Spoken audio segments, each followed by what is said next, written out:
Cooking Up the Harvest. I'm Kimberly Tattlebaum with Recipes for Success in partnership with the beautiful High Point Library. Now, lettuce is a cool season crop. It does well right now, and then it's going to kind of mostly wilt over the summer, but then in September and October, you can put in your fresh crops and they'll bloom all the way, or not bloom, but they'll produce for you all the way up until your freeze. Usually this year, I don't think we're supposed to have a freeze until the first week of November. So that's a lot of months of fresh salads.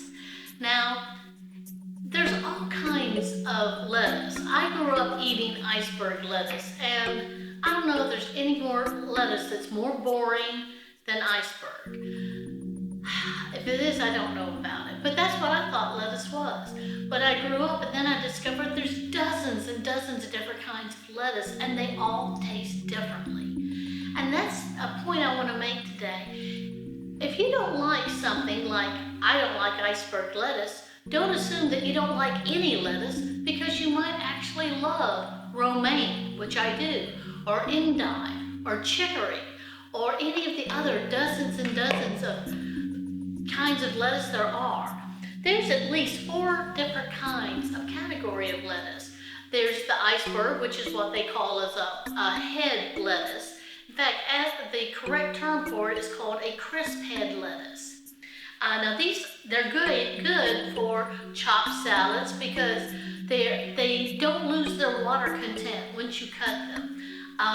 There's a fair amount of crunch. There's not a lot of taste. If there's any taste, it's mild. But they have a lot of crunch, and for some salads, that's what you really want. But most of us know iceberg because it has a great shelf life and it's very inexpensive. I know that's why my mom bought it.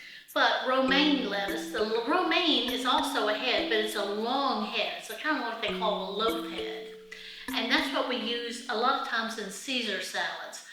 As a matter of fact, the first salad that I realized that I really liked was a Caesar salad, and there's nothing to it. It's lettuce cut up with croutons and a little bit of Parmesan cheese on it, and the most delicious salad dressing you can imagine on it. And I will eat that like it's going out of style. It is delicious. Whereas I'm not that so fond of its first cousin, iceberg.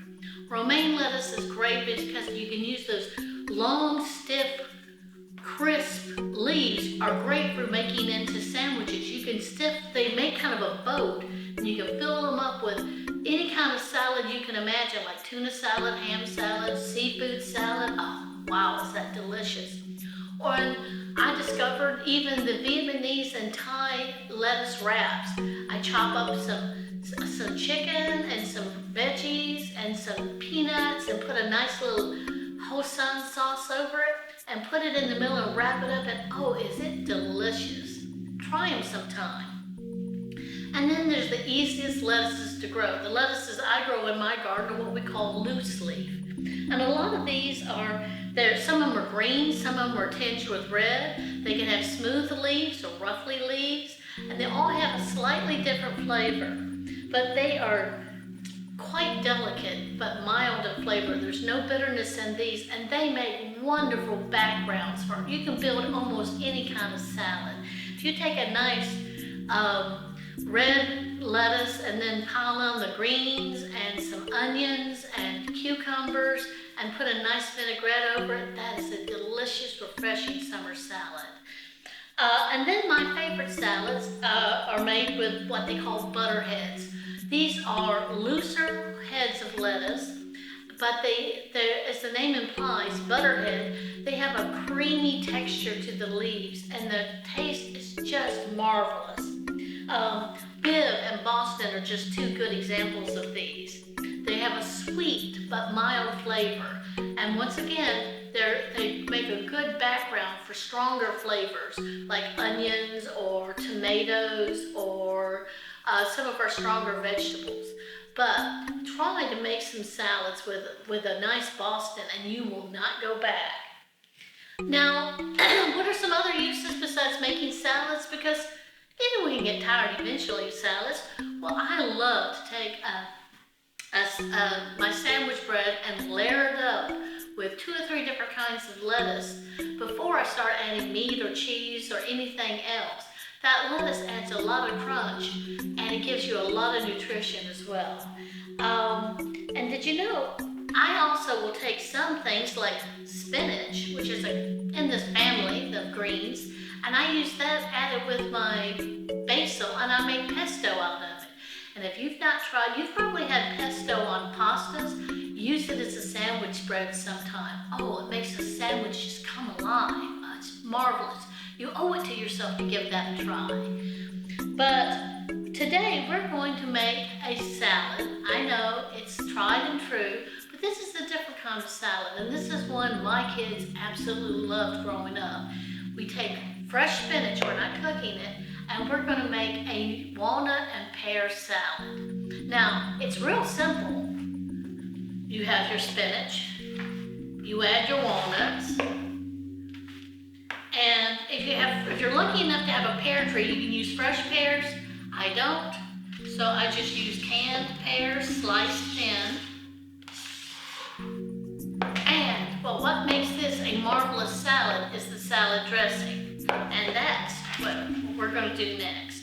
We're going to take this is just a little Ninja blender. You can use any kind of blender, and we're going to add. You know what a shallot is? A shallot is a kind of a sweet onion, and we're going to drop a shallot that I've already taken the skin off right in here. Then we're going to add some Dijon mustard. That I forgot to take the top off of. I'll take but a second. Now Dijon took me a while. I grew up on yellow mustard. This has a stronger mustard flavor, and it usually has a little tarragon in it, so it has a slightly different flavor, but it's good. It grows on you. I'm going to put a little bit of that in. We're going to put just a little bit of olive oil in, and then we're going to put some lemon juice in.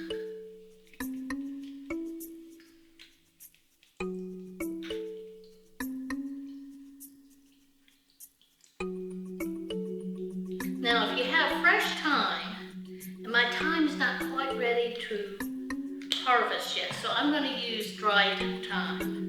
Nothing wrong with using dried herbs. Add that to it. And now, I'm going to go over and I'm going to try to churn it up into a nice, smooth dressing. Let's cross our fingers and hope it works. This is an old machine. It's not always working as well as I like, so give me a minute.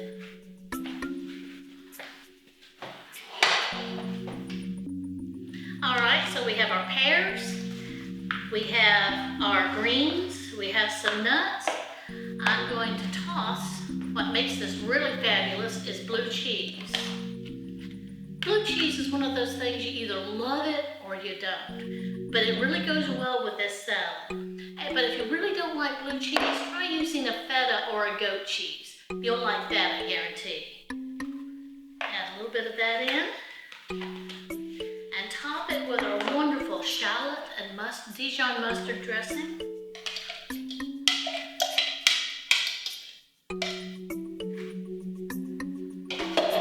Give it a toss.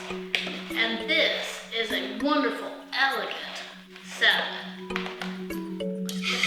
Serve it up in the bowl.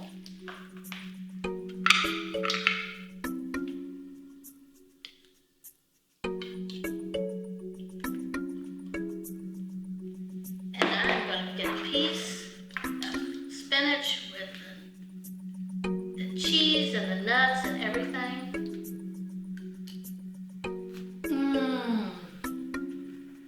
Delicious. You gotta try this. You owe it to yourself. So, why don't you write me and tell me what kind of salads you make with the greens that you grow. See you next time on Cooking Up the Harvest.